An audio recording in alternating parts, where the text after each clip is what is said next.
deer stood silent by the well, a pale coin of memory turning slow in its eye. I know the forms of this wood by sound and shadow, by the small betrayals of moss underfoot, and the hush that waits like breath between branches. Tonight the well called to me differently, as if some deep thing had rearranged itself beneath its skin. And I followed because I had no other errands to claim my hands. The deer did not flee when I approached. It lingered like a question left by someone who hoped you would answer. And in the slow blinking of its lashes, something like a coin turned in my mind. I cupped my lantern and watched the glass tremble with firefly breath. The tiny stars I keep in jars like reluctant prayers. When I leaned over the well, the water did not only reflect moon and kerchiefed sky. It brought back the river voices that live under memory, clotted and patient. And I listened. There was a laugh, quick as a split twig, and the ridiculous feel of bare soil under toes. My name returned to me then, not in a rush, but as a single clean bell. Elowin.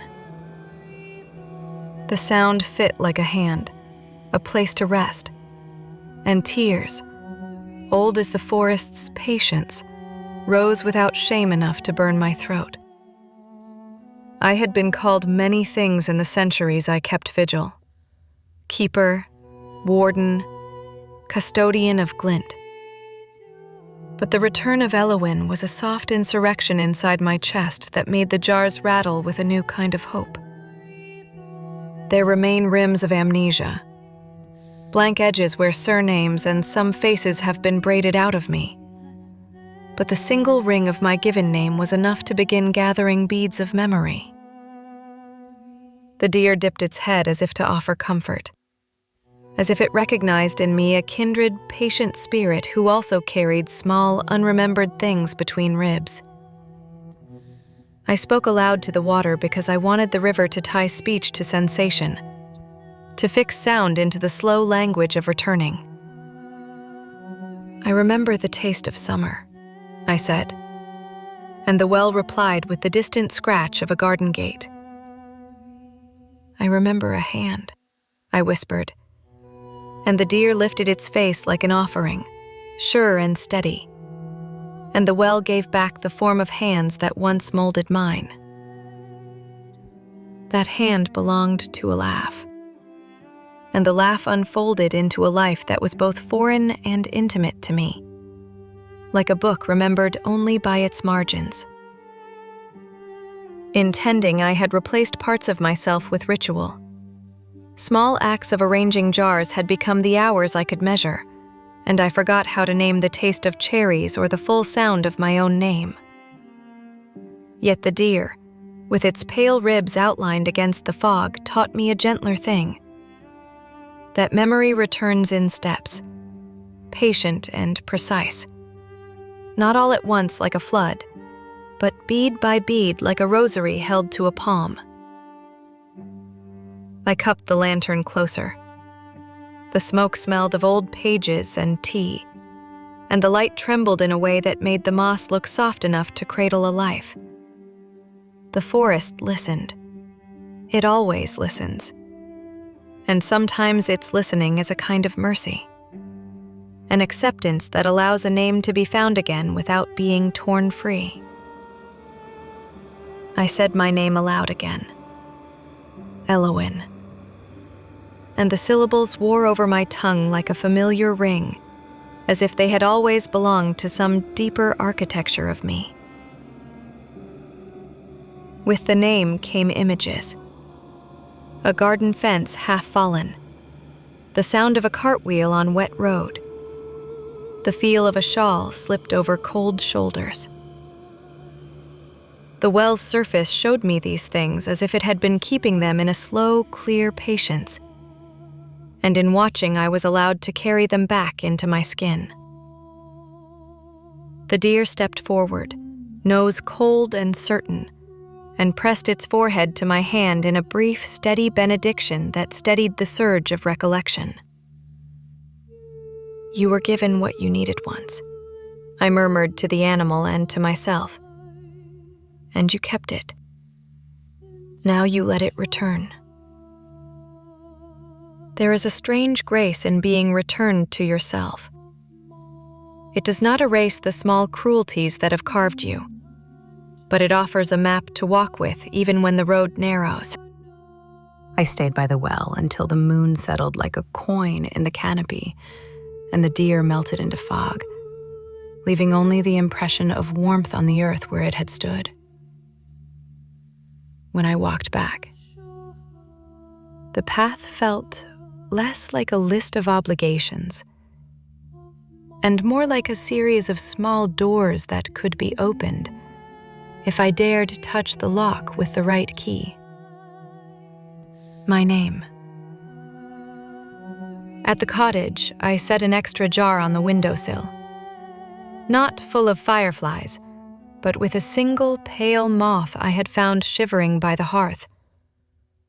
And I watched it rest like a living keepsake. Memory is slow work. I know not all will return with one night of looking into water. Yet the course has begun, and that is its own miracle, small as a moth's wing. There are faces I cannot name yet, edges of laughter that fall away before I can catch them. But there is also a newness in not knowing everything at once, a mercy that keeps grief from suffocating wonder. The jars on my shelf blinked like tiny sober comets, and I polished each lid with a reverence that felt like prayer rather than routine. I will not be careless with the memories I retrieve. I will tend them as I have tended the fireflies, with rituals that honor fragile things without turning them into cages. In the morning light, when mornings come here like a rumor, I will try to remember how to laugh in company, how to let rain strike my face without counting it against the vow I once made. For now, I fold my name quietly into my hands and lay it by the hearth like a small talisman. And I sleep with the jars dim and patient, as if the world itself had sighed a soft permission. The deer taught me that remembrance can be tenderly mirrored by another being, that some animals carry the ability to hold our fragile histories without owning them. I walked to the well once more before night closed its hand, and I placed a hollowed acorn at its lip, a small reliquary for the coins of memory the water keeps. The path ahead is not empty.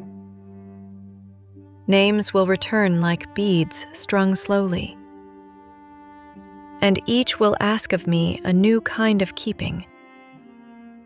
Kind, not keeping that suffocates. I have been a steward of light for so long that the idea of living with ordinary things feels revolutionary. But the revolution I want is gentle. To taste cherries again. To feel rain as rain. To be mortal, if mortality brings me a life with a hand that will hold mine in laughter. Eloin is the first bead. Others hang in the dark like whispered promises, and I will gather them one by one, listening as the forest teaches me how to be both memory and release. The lesson here is small and necessary. We are allowed to remember ourselves without damning the lanterns that once saved us. And the act of reclaiming a name can be the most tender undoing of an old sorrow.